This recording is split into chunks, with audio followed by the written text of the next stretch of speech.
Hello बच्चों, आपका स्वागत है मेरे चैनल केमिस्ट्री अड्डा में। मैं Surendra Kumar, assistant professor DAV college Kanpur. बेटा हम लोग आज डिस्कस कर रहे हैं आइसोमेरिज्म। नॉमेनक्लेचर का लेक्चर हमने डिस्कस कर लिया। आइसोमेरिज्म हम लोग स्टार्ट करेंगे। उसमें सबसे पहले जो स्टार्ट करेंगे वो होगा स्ट्रक्चरल आइसोमेरिज्म, फिर उसके बाद कन्फॉर्मेशनल आइसोमेरिज्म, फिर कॉन्फिगरेशनल, ये सब स्टार्ट करेंगे। एक एक करके हम लोग चीज़ें सीखेंगे। तो पहले वो होता है कि आइसोमर होता क्या है, आइसोमेरिज्म क्या है, आइसोमर्स क्या है। तो आइसोमर्स का तो compounds which have same molecular formula, मतलब उनका मॉलिक्यूलर फार्मूला तो सेम होगा but have different physical and chemical properties are called isomers। यानी उनका मॉलिक्यूलर फार्मूला सेम होगा लेकिन उनका स्ट्रक्चर अलग हो सकता है, फंक्शनल ग्रुप अलग हो सकता है, लिंकेज अलग हो सकता है, मतलब जो उनकी प्रिंसिपल चेन है उसका लेंथ अलग हो सकता है, या सब अरेंजमेंट सेम हो, उनका 3 डायमेंशन में स्पेशल अरेंजमेंट अलग हो सकता है, या फिर वो प्लेन पोलराइज्ड लाइट को कोई डेस्ट्रो घुमाए, को मतलब कोई लेफ्ट क्लॉकवाइज घुमाए, कोई एंटी क्लॉकवाइज घुमाए, तो मॉलिक्यूलर फार्मूला सेम होगा लेकिन उनकी ये प्रॉपर्टीज डिफरेंट होती हैं, तो उन्हें कहते हैं आइसोमर्स। और यह फिनोमेना कहलाता है आइसोमेरिज्म। तो ये मैंने compounds which have same molecular formula but different physical and chemical properties are called isomers and phenomenon is called isomerism. जैसे हम कुछ एग्जांपल लेते हैं, आपको चीजें समझ आएंगी। जैसे देखिए,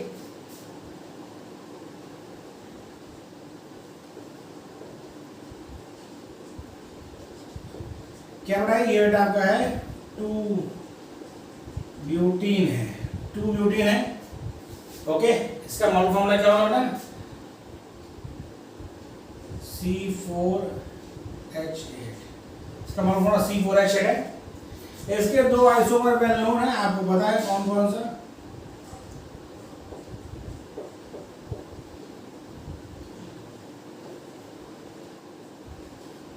ये क्या है बेटा आपका सिस, और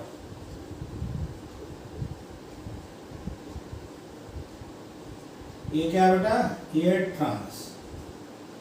यानी ये सिस 2 ब्यूटीन है, क्या बेटा सिस 2 ब्यूटीन है, और ये ट्रांस 2 ब्यूटीन। दोनों का सिस 2 ब्यूटीन और ट्रांस 2 ब्यूटीन दोनों का मॉलिक्यूलर फार्मूला सेम है C4H8, लेकिन ये दोनों अलग आइसोमर बनाते हैं। एक आपका सिस आइसोमर 2 ब्यूटीन है, एक ट्रांस 2 ब्यूटीन है। दोनों की फिजिकल और केमिकल प्रॉपर्टी अलग अलग होती है। मेल्टिंग पॉइंट दोनों का अलग होगा, डाइपोल मोमेंट दोनों का अलग होगा, इवन रेट ऑफ रिएक्शन करने का तरीका अलग अलग होगा, प्रोडक्ट अलग अलग बनाते हैं आफ्टर रिएक्शन। तो दोनों का मॉलिक्यूलर फार्मूला सेम है C4H8, लेकिन दोनों अलग अलग आइसोमर्स हैं। ये दोनों आपस में क्या कहलाएंगे, आइसोमर्स। और इनका यह शो करने का जो फिनोमेना है वो कहलाता है आइसोमेरिज्म। क्या कहलाता है बेटा, आइसोमेरिज्म। आपको और दिखाते हैं, C2H6O यह मॉलिक्यूलर फार्मूला है। इससे 2 आइसोमर बन रहे हैं। एक आपका बन रहा है CH3O CH3, दूसरा आपका है CH3 CH2OH। ठीक है, 2 कार्बन 6 हाइड्रोजन 1 ऑक्सीजन, C2H6O इसका कॉमन मॉलिक्यूलर फार्मूला है। ये बेटा क्या आपका, ये है मेथॉक्सी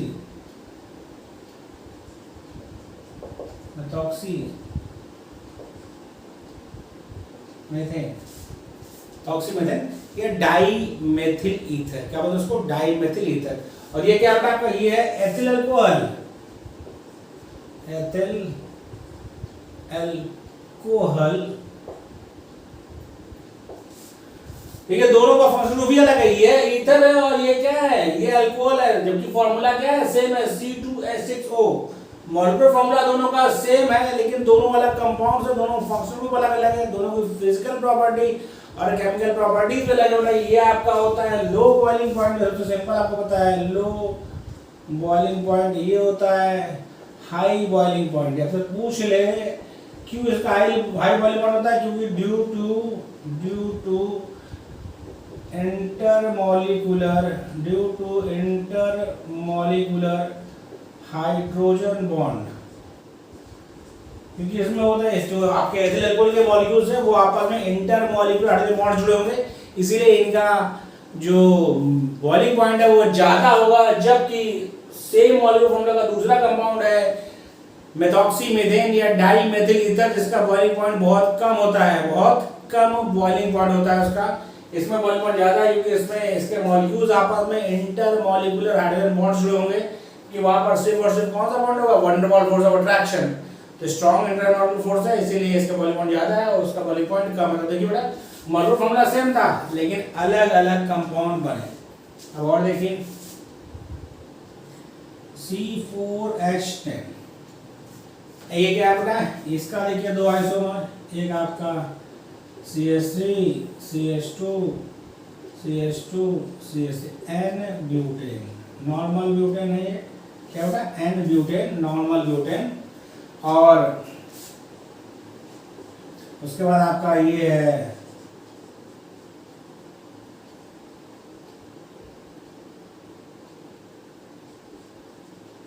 ये क्या है, ये आइसो, ठीक है, दोनों का फॉर्मूला सेम है C4H10। ये दोनों अलग अलग आइसोमर है, ये एक्चुअली क्या है, ये स्ट्रक्चरल आइसोमर है, चेन आइसोमर कह सकते हैं इनको। तो ये बराबर क्या है, ये देखिए दोनों का फॉर्मूला सेम है C4H10, लेकिन ये इसका नाम है N-ब्यूटेन, इसका नाम है आइसोब्यूटेन। क्या नाम है, आइसोब्यूटेन। तो देखा आपने तीन एग्जांपल में लिया, तीनों के मॉलिक्यूलर फॉर्मूला सेम थे, दो आइसोमर, इसमें दो आइसोमर बना रहा है, ये दोनों अलग अलग फंक्शन ग्रुप वाले हैं, और ये वाले क्या है, चेन आइसोमर से। तो देखिए इस तो डिफरेंस क्लियर होती है कि कंपाउंड जब same molecular formula but have different physical, इन दोनों में देखिए यदि हम बात करें तो इसका boiling point high, boiling point ये low boiling point. Reason clear है, दोनों का मॉलिक्यूलर फॉर्मूला तो सेम है लेकिन सरफेस एरिया N-ब्यूटेन का ज्यादा होगा, इसीलिए N-ब्यूटेन का बॉइलिंग पॉइंट ज्यादा होगा एज कंपेयर टू आइसोब्यूटेन, क्योंकि इसमें ब्रांचिंग है तो सरफेस एरिया कम होगा, सरफेस एरिया कम होगा। जब बेटा मॉलिक्यूलर फॉर्मूला सेम हो, अगर मॉलिक्यूलर वेट सेम है, तो बॉइलिंग पॉइंट में जो डिफरेंस होता है वह मतलब जो बॉइलिंग पॉइंट होगा वो डिपेंड करेगा किस पर, सरफेस एरिया पर। जिसका सरफेस एरिया ज्यादा होगा उसका बॉइलिंग पॉइंट ज्यादा होगा। N-ब्यूटेन का सरफेस एरिया ज्यादा है, इसीलिए इसका N-ब्यूटेन का बॉइलिंग पॉइंट ज्यादा है as compare to isobutane. Copy करिए फिर हम आगे बढ़ते हैं, कॉपी कर लीजिए।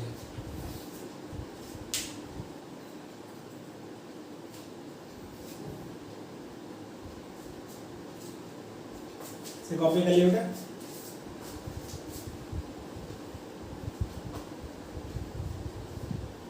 कॉपी कर लिया बेटा। अब हम आइसोमेरिज्म को डिवाइड करते हैं, तो इसकी क्लासिफिकेशन की बात करें तो हम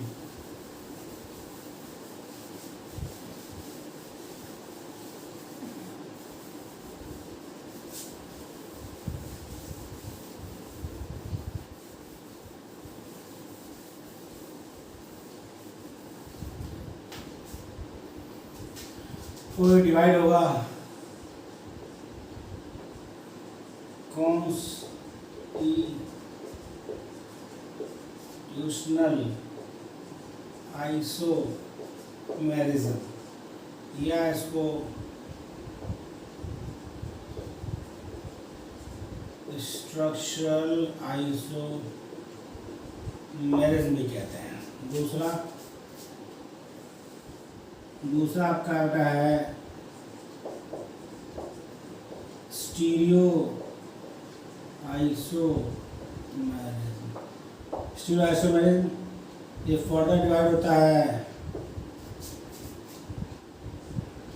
कन्फॉर्मेशनल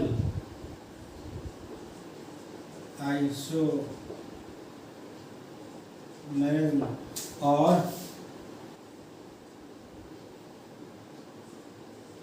कॉन्फिगरेशनल आइसोमेरिज्म।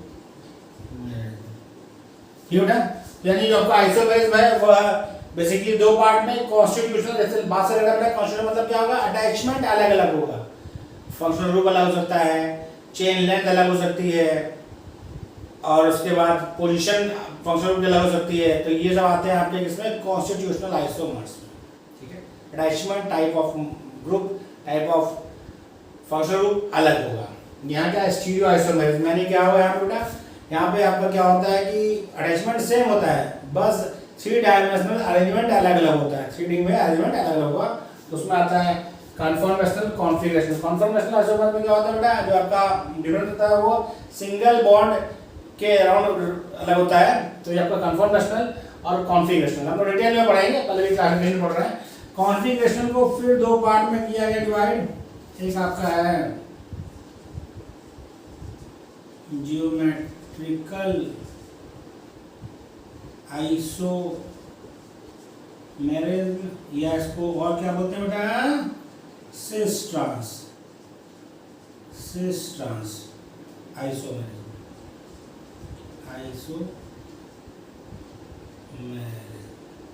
और दूसरा आपका है ऑप्टिकल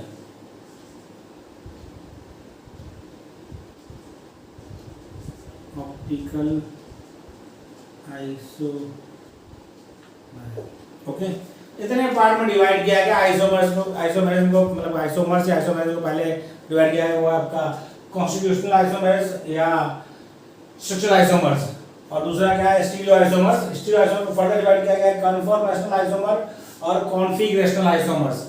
कॉन्फिगरेशनल आइसोमर्स को फर्दर डिवाइड किया गया है ज्योमेट्रिकल आइसोमर्स और सिस ट्रांस आइसोमर्स और ऑप्टिकल आइसोमर्स या ऑप्टिकल आइसोमेरिज्म। वैसे कॉपी कर लीजिए, क्लास में आपको पता है, लेकिन फिर भी आप कॉपी कर लीजिए। फिर हम लोग आगे बढ़ते हैं, स्टार्ट करते हैं अपना पहला क्वेश्चन, कॉन्स्टिट्यूशनल और स्ट्रक्चरल आइसोमेरिज्म। तो डालिए बेटा, जल्द हो गया, इंपॉर्टेंट है, ध्यान रखना है। क्वेश्चन इससे आते हैं बेटा पहचानने के लिए आता है, या फिर आपको प्रॉपर्टीज में डिफरेंस दे सकता है। तो जैसा भी क्वेश्चन है, यदि आपको चैप्टर तैयार है, क्वेश्चन आप आसानी से कर लेंगे। और साथ में आगे हम लोग केमिकल प्रॉपर्टीज पढ़ेंगे, प्रोडक्ट पढ़ेंगे, तो वहां भी इनकी जरूरत पड़ेगी, कितने आइसोमर्स बन सकते हैं, कितने प्रोडक्ट बन सकते हैं, कौन सब जगह, हर जगह आइसोमेरिज्म का यूज होगा, तो आपको ध्यान रखना है, इसलिए आपको ये चीज आनी चाहिए। पहला हमारा है कॉन्स्टिट्यूशनल आइसोमेरिज्म और स्ट्रक्चरल आइसोमेरिज्म।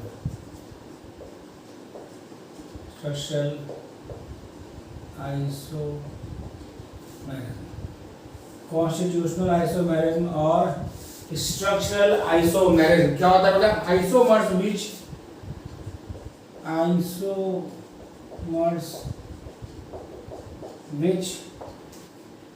differ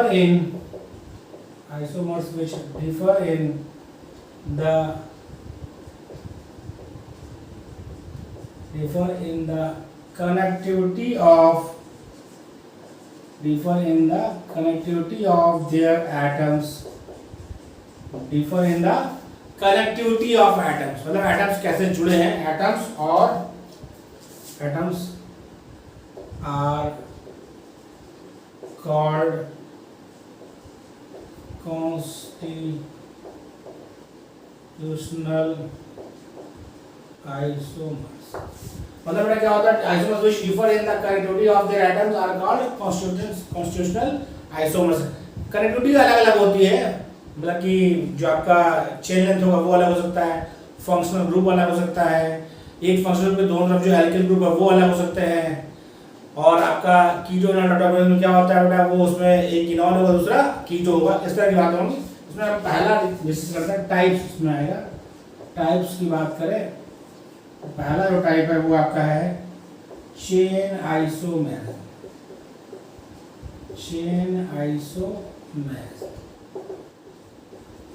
क्या होती है बेटा, isomers differ only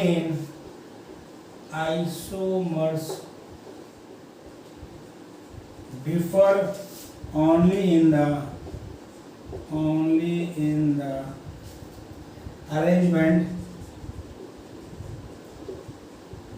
arrangement of carbon atom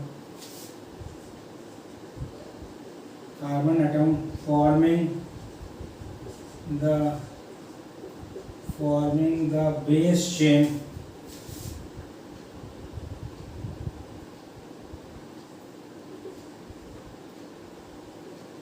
different in the length of होता क्या बेटा, ये आइसोमर्स का मॉलिक्यूलर फॉर्मूला सेम, जो आपका चेन आइसोमर्स है उनके मॉलिक्यूलर फॉर्मूला सेम होते हैं, लेकिन जो बेस चेन आपका है उसका लेंथ अलग अलग होता है। उसका लेंथ क्या होता है, अलग अलग होता है। आपको ध्यान रखना है कि जो आपका आइसोमर्स है, चेन आइसोमर्स है, उसके लिए कम से कम 4 कार्बन नंबर चाहिए, मतलब कम से कम 4 कार्बन नंबर चाहिए, एक्सेप्ट एल्काइन जिसमें 3 कार्बन नंबर में भी चेन आइसोमर शो हो जाती है, लेकिन उसके अलावा स्ट्रक्चर आइसोमर शो करने के लिए कम से कम 4 नंबर आपको चाहिए, मतलब वो चेन आइसोमर शो करने के लिए। ओके, ये चीज आपको ध्यान रखनी है। Isomers differ in the arrangement of carbon atom forming the base chain. They have different in length of carbon chain, they have different in length of carbon, अलग अलग चेन लेंथ होती है अलग अलग आइसोमर्स में, तो वो कहलाते हैं चेन आइसोमर्स। इसीलिए नाम से देखो बेटा, चेन मतलब चेन की लंबाई अलग अलग होगी, मॉलिक्यूलर फॉर्मूला सेम होगा, लेकिन चेन की लेंथ अलग अलग होगी, इसीलिए कहलाते हैं चेन आइसोमर। नाम भी इसी रखा गया है, चेन आइसोमर्स। बहुत आसान है पहचानना, ड्रॉ करने के लिए बेटा आएगा नहीं, आपको पहचानना है आपको, या कितने बना सकते हैं इसकी बात आएगी, तो वो हम लोग डिस्कस करने चल रहे हैं।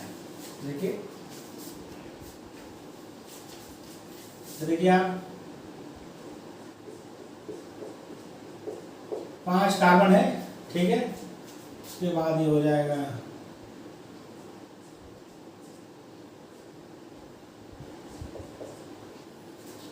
इसमें 5 कार्बन, लेकिन यहाँ पे कितने कार्बन की लेंथ है, 1 2 3 4 5, ये 5 कार्बन लेंथ है। यहाँ क्या होगा, 1 2 3 4 कार्बन की लेंथ हो गई। इसी को हम ये कर दें बेटा, इसमें भी 5 कार्बन है, लेकिन चेन लेंथ कितने हो गए, 1 2 3। तो देखिए सेम नंबर ऑफ कार्बन थे, 5 कार्बन का, इसमें 5 कार्बन स्ट्रेट में है तो लेंथ 5 कार्बन की है, इसमें एक ब्रांचिंग हो गई तो 4 कार्बन लेंथ हो गई, इसमें 3 कार्बन लेंथ हो गई, ठीक है। तो चेन लेंथ अलग अलग हो गई, इसीलिए क्या कहलाएंगे, चेन आइसोमर। क्या कहलाएंगे, चेन आइसोमर, ठीक है। आपको ध्यान क्या रखना है, ऑब्जर्व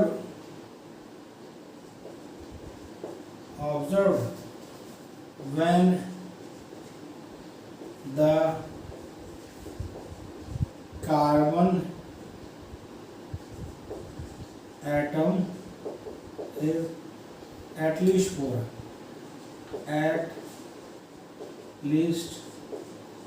4, ठीक है। कम से कम 4 कार्बन होंगे तब ये ऑब्जर्व होगा। जैसे अब एग्जांपल लेते हैं हम लोग, C4H10, इसके 2 आइसोमर बनते हैं। कितने आइसोमर, 2। कितने बने बेटा, 2 आइसोमर बनाए गए। कौन कौन सा देखिए, CH3 CH2 CH2 CH3 and butane एक आइसोमर है। दूसरा कौन सा है, दूसरा कौन सा बेटा, याद करिए, आइसोब्यूटेन। कौन सा, आइसोब्यूटेन, आइसोब्यूटेन। तो 2 आइसोमर इसके हुए बेटा, मतलब C4H10 मॉलिक्यूलर फॉर्मूला सेम है, 2 आइसोमर है। कौन कौन से, N-ब्यूटेन और आइसोब्यूटेन, नॉर्मल ब्यूटेन और आइसोब्यूटेन। तो आपसे कभी हो सकता है कि मॉलिक्यूलर फॉर्मूला दे और पूछे कितने चेन आइसोमर्स बनाएगा, वो आपको याद रहेगा तो आप कर लेंगे, ठीक है। अगला बात करते हैं, अगला एग्जांपल लेते हैं। इधर कॉपी कर लियो बेटा, बस को ध्यान से आपको पढ़ना है, 2-3 बार आप इस लेक्चर को देखेंगे तो आपको चीजें अच्छे से रहेंगे। शॉर्ट नोट्स अपना बना लीजिए, और उसके बाद, क्योंकि देखिए आइसोमेर इसलिए बड़ा इंपॉर्टेंट है क्योंकि हम मैंने आपसे फिर कहा कि पूरी केमिस्ट्री में 2 चीज बेस है उसका, मतलब कहा जाए तो फाउंडेशन है। एक आपका आईपीसी नॉमेनक्लेचर, दूसरा आइसोमेरिज्म। क्वेश्चंस करने के लिए थोड़ा वेरिएशन जब करेगा क्वेश्चन में, तो आपको ये चीजें अच्छे से बेसिक्स का क्लियर होना चाहिए, ठीक है। जीओ से 3 चीजों से मिलकर पूरी आर्गुमेंट चलेगी, नॉमेनक्लेचर, आइसोमेरिज्म और जनरल ऑर्गेनिक केमिस्ट्री। इससे ही पूरी केमिस्ट्री हम लोग समझेंगे, ऑर्गेनिक केमिस्ट्री। ये तीनों टॉपिक आपके अच्छे से तैयार होने चाहिए। अगला देखिए, दूसरा आपका एग्जांपल है C5H12। इसमें 3 आइसोमर्स बनेंगे। कितने बनेंगे बेटा, 3 आइसोमर्स। कौन कौन से, देखिए CH3 CH2 CH2 CH2 CH3, पहला तो हो गया। ये आपका N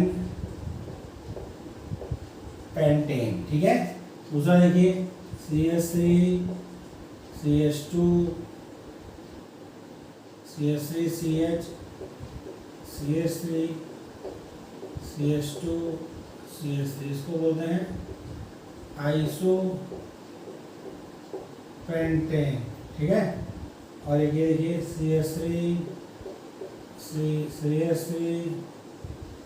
CH3 और CH3, इसको बोलते हैं नियो पेंटेन, ओके। तो नॉर्मल पेंटेन यानी n pentane, isopentane, neopentane, 4 isomer है। C5H12 मॉलिक्यूलर फॉर्मूला दोनों तीनों का सेम है, तीनों का मॉलिक्यूलर फॉर्मूला क्या होता है, सेम है, लेकिन चेन लेंथ अलग अलग है। इसमें 5 कार्बन की चेन लेंथ है, इसमें 4 कार्बन की, इसमें 3 कार्बन की, चेन लेंथ अलग अलग है आइसोमर्स में, इसीलिए इनको चेन आइसोमर्स कहते हैं, इसीलिए इनको चेन आइसोमर्स कहते हैं। एक और देखिए C4H10O, इसके भी 2 आइसोमर्स हैं, कौन कौन से, CH3 CH2 CH2OH और CH3 CH2, ठीक है। ये 2 चेन आइसोमर्स है इसके C4H10O, दोनों का फार्मूला C4H10O ही है, लेकिन चेन लेंथ अलग अलग है। देखिए इसमें 4 कार्बन की चेन लेंथ है और इसमें 3 कार्बन चेन लेंथ है, चेन लेंथ अलग अलग है, इसीलिए चेन आइसोमर कहलाएंगे। कॉपी कर लिया बेटा, ऐसे कॉपी कर लिया। अब कुछ और बता दें, कुछ एग्जांपल और लिख लीजिए किसमें कितने आइसोमर बनेंगे। बाकी बात लास्ट में आपको हम लिस्ट देंगे ही, कुछ कॉमन लिस्ट जो अक्सर पूछी गई है उसको हम देंगे लास्ट में, लेकिन अभी फिलहाल आप इतना याद रखिए कैसे कैसे बन रहा है, ये थोड़ा पहचानने का प्रयास करिए और सीखने का प्रयास करिए। देखिए अगला C4H8 में 2 आइसोमर, C5H8 में 2 आइसोमर, C5H13N में 3 चेन आइसोमर्स बने, ओके। तो ये बराबर चेन आइसोमर्स हो गया। अगला आपका जो है दूसरा इंपॉर्टेंट टॉपिक क्या है, position isomer, positional isomerism. Positional isomerism या पोजीशन आइसोमर या पोजिशनल आइसोमर्स, बात से टर्म से लग रहा है। पोजीशन मतलब किसी फंक्शनल ग्रुप की पोजीशन अलग अलग होगी, या किसी सब्स्टिट्यूएंट की पोजीशन अलग अलग होगी, या किसी सब्स्टिट्यूएंट या पोजीशन फंक्शनल ग्रुप की पोजीशन अलग अलग होगी। मॉलिक्यूलर फॉर्मूला सेम होगा, लेकिन पोजीशन ऑफ फंक्शनल ग्रुप या पोजीशन ऑफ सब्स्टिट्यूएंट क्या होंगे, अलग अलग होंगे, तो वो आइसोमर्स कहलाएंगे पोजीशन आइसोमर्स, और यह फिनोमेना कहलाएगा पोजीशन आइसोमेरिज्म। तो वही कह रहा है, क्या कह रहा है, compounds having same molecular formula, compounds having same molecular formula, identical base chain, बहुत इंपॉर्टेंट लाइन है बेटा, आइडेंटिकल बेस चेन, यानी जो आपका चेन लेंथ है वह सेम होगी, चेन लेंथ क्या होगी, सेम होगी, identical chain length but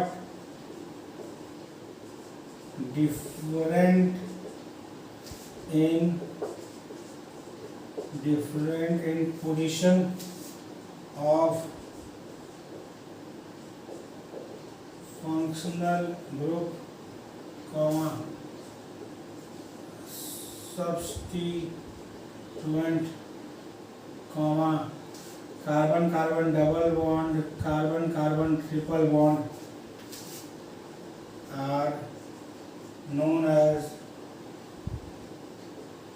positional isomers।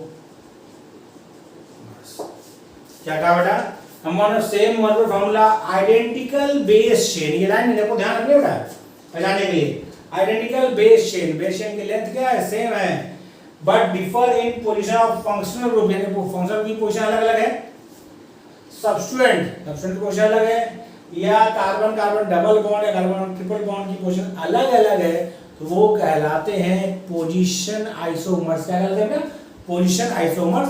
और यह फिनोमेना पोजिशनल आइसोमेरिज्म कहलाता है। ओके, आसान है, कोई दिक्कत नहीं, बस आपको डिफिनेशन थोड़ा याद है और कंपाउंड्स आप पहचानना सीख जाए तो आइसोमेरिज्म बहुत इजी है, ऐसा कोई बहुत खास कठिन काम नहीं है, बस आपके दिमाग में जहन में हो, डिफिनेशन बहुत क्लियर हो। कॉन्सेप्ट में देखिए, केमिस्ट्री के बारे में एक चीज ध्यान रखिए, आपको सही आनी चाहिए, ज्ञान सही वाला ठीक फायदा करता है, आधा ज्ञान आधा अधूरा ज्ञान या गलत ज्ञान हमेशा नुकसान करता है। भाई ज्ञान नहीं है तो चलो भाई तो नहीं है कोई बात नहीं, लेकिन यदि गलत ज्ञान है या आधा अधूरा ज्ञान है तो बहुत नुकसान करता है। तो आपको एक साथ दो ऑप्शन सही लगेंगे, जहां आपको दो ऑप्शन सही लगे किसी क्वेश्चन में तहां आपका नुकसान शुरू हो गया। इसलिए तैयारी अच्छे से करिए, पूरा वीडियो देखिए और चीज़ों को सीखिए। ओके, देखिए अब हम आपको दिखा रहे हैं C4H8। ओके, इसको देखिए C4H8 को, तो CH3 CH2 CH double bond CH2, ये क्या बेटा, ये है 1 ब्यूटीन या ब्यूट 1। दूसरा देखिए CH3 CH double bond CH CH3, ये क्या है 2 ब्यूटीन। दोनों का बॉन्ड फॉर्मूला सेम है, 4 कार्बन इसमें भी 1 2 3 4 कार्बन, 3 2 5 6 2 8, 4 कार्बन 8 हाइड्रोजन इसमें भी है, 1 2 3 4 कार्बन और 8 हाइड्रोजन इसमें भी है। दोनों का बॉन्ड फॉर्मूला सेम है, लेकिन डबल बॉन्ड पोजीशन यहाँ पर क्या है 1 पर है और यहाँ पर 2 पोजीशन पर है। डबल बॉन्ड की पोजीशन अलग अलग है, इसीलिए दोनों आपस में पोजिशनल आइसोमर्स हैं। क्या है बेटा, पोजिशनल आइसोमर्स हैं। ऐसे देखिए C4H6 में देखिए CH3 C triple bond C CH3 या CH triple bond C CH2 CH। देखिए इसमें वही बड़ा ट्रिपल बॉन्ड पोजीशन यहाँ पर नंबर 2 पर और यहाँ पर नंबर 1 पर है। ये 2 ब्यूटाइन है और ये 1 ब्यूटाइन है, दोनों में ट्रिपल बॉन्ड पोजीशन अलग अलग है, यानी ये दोनों आपस में पोजिशनल आइसोमर है। क्या बेटा, पोजिशनल आइसोमर। इसका नाम क्या है, इसका नाम है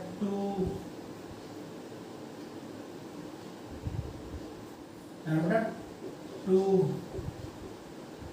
ब्यूटाइन और ये क्या है, ये 1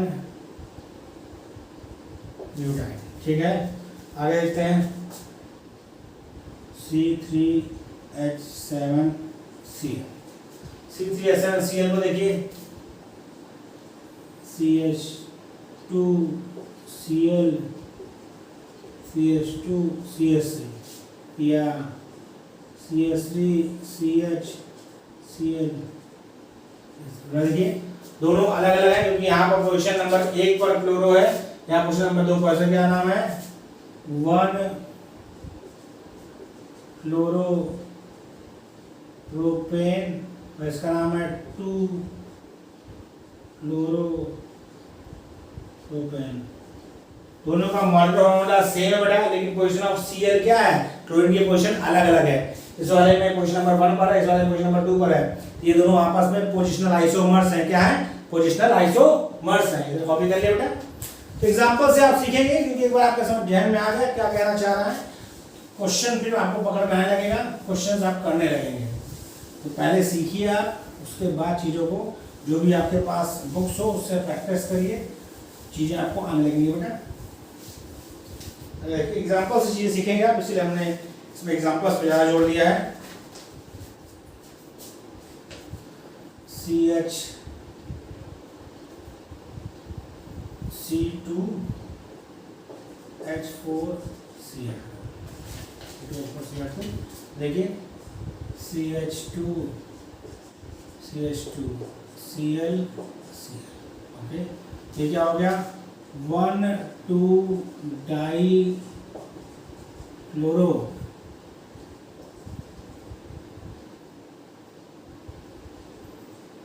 एथेन। या इसको हम कर दें CH3 CHCl। ये क्या हो जाएगा, 1,1 डाई, कैपिटल होगा डी, हालांकि यहाँ पर बड़ा इशू नहीं है, लेकिन फिर भी डाई क्लोरो। देखिए इसमें दोनों क्लोरीन एक ही कार्बन पर लगे हैं, इसको जेमिनल डाइहाइड बोलते हैं। क्या बोलते हैं, जेमिनल मतलब सेम कार्बन पर लगाओ, और ये विसिनल अगल बगल लगाओ। देखिए 1-2 पोजीशन पर क्लोरीन है, यहाँ पर सिंगल पोजीशन पर क्लोरीन है, इसको कह सकते हैं जेमिनल डाइहाइलाइड। ये क्या होता है? जेम डाइहाइलाइड होता है। और ये विस या विसिनल डाइहाइलाइड होता है, अगल बगल यदि दो हलजन लगे हो उनको विसिनल डाइहाइलाइड बोलते हैं। ठीक है, तो ये क्या है? ये आपका विसिनल डाइहाइलाइड है और ये जेमिनल डाइहाइलाइड का एग्जांपल। जेम मतलब दोनों हैलाइड सेम कार्बन पर है, मतलब हैलाइड मतलब हाइड्रोजन सेम कार्बन पर हो। विसिनल मतलब अगल बगल एडजेसेंट कार्बन पर जो दो हैलाइड है उनको विसिनल डाइहाइलाइड कहते हैं। और ये बात कर रहा है तो देखिए इसमें इसका नाम है 1,2 डाइक्लोरोएथेन, इसका नाम है 1,1 डाइक्लोरोएथेन। दोनों पोजिशनल आइसोमर्स है। दोनों क्या है? पोजिशनल आइसोमर्स है। और देखिए C3H8O, देखिए CH3 CH2 CH2OH या CH3 CHOH CH3। देखिए यहाँ से दोनों में क्या है? इसमें क्वेश्चन नंबर 1 पर अल्कोहल लगा है, इसमें क्वेश्चन नंबर 2 पर लगा है। ओके, इसका नाम क्या है? Propane 1 all. और इसका नाम क्या है? Propane 2। Propane 1 all, propane 2 all, मतलब 1 ऑल। ये आपको मिक्स लग रहा होगा, 1 ऑल है। ठीक है। देखिए मॉलिक्यूलर फॉर्मूला दोनों का सेम है बेटा, लेकिन OH जो आपका फंक्शनल हाइड्रोक्सिल ग्रुप है, यानी जो अल्कोहलिक ग्रुप है, वह पहले वाले में पोजीशन नंबर 1 पर लगा है, इसका नाम है प्रोपेन 1 ऑल। ऐसा पोजीशन नंबर 2 पे लगा है, इसे propane 2 all. Propane 1 all, propane 2 all है। और दोनों आपस में पोजिशनल आइसोमर है। क्या बेटा? पोजिशनल आइसोमर्स है। कॉपी कर लिया। एक और एग्जांपल देखते हैं हम लोग। C5H10O, C5H10O, इसको देखिए C5H10O मतलब लिखवा रहे हैं। क्या पता कोई एग्जांपल आपके एग्जाम में आ जाए। ये और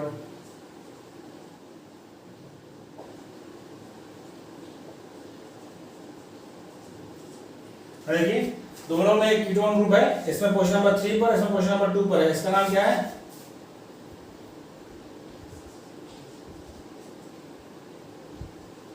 पेंटेन 3। इसका नाम क्या है? इसका नाम है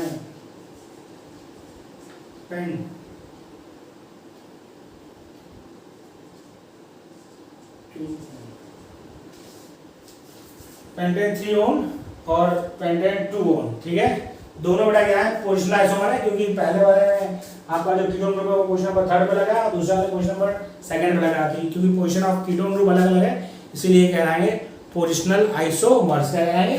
पोजिशनल आइसोमर्स। एक आध एग्जांपल हम और लेते हैं। ये एग्जांपल में लिखवा रहे हैं जो पूछ सकते हैं या इंपॉर्टेंट है, कहीं पूछे गए, ताकि आपको एग्जांपल जो आपने किया इंपॉर्टेंट है, उस पर यदि डायरेक्टली पूछ ले रहे हैं तो आप क्वेश्चन कर सकें, इसीलिए हम ऐसे एग्जांपल ले रहे हैं जो थोड़ा इंपॉर्टेंट है। अगला देखिए, यदि हम बात करें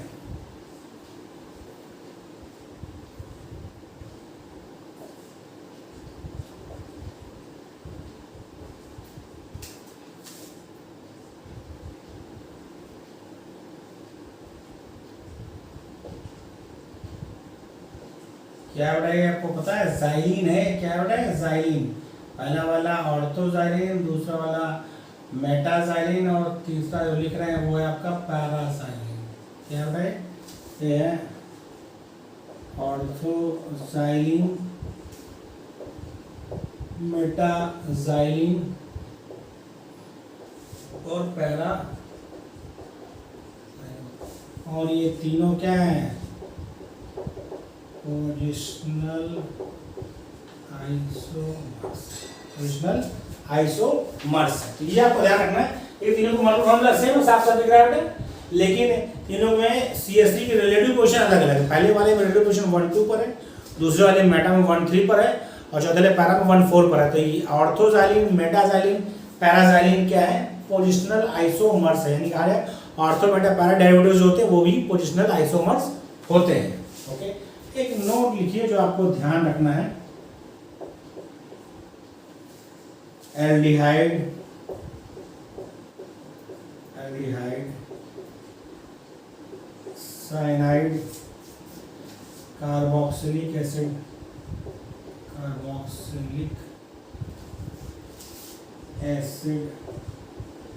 and its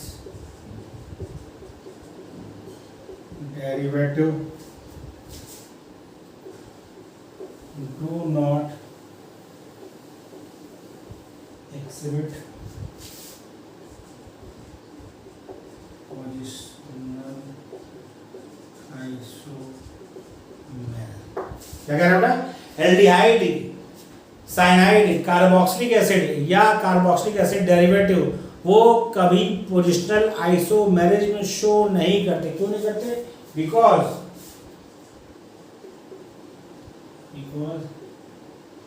they always present at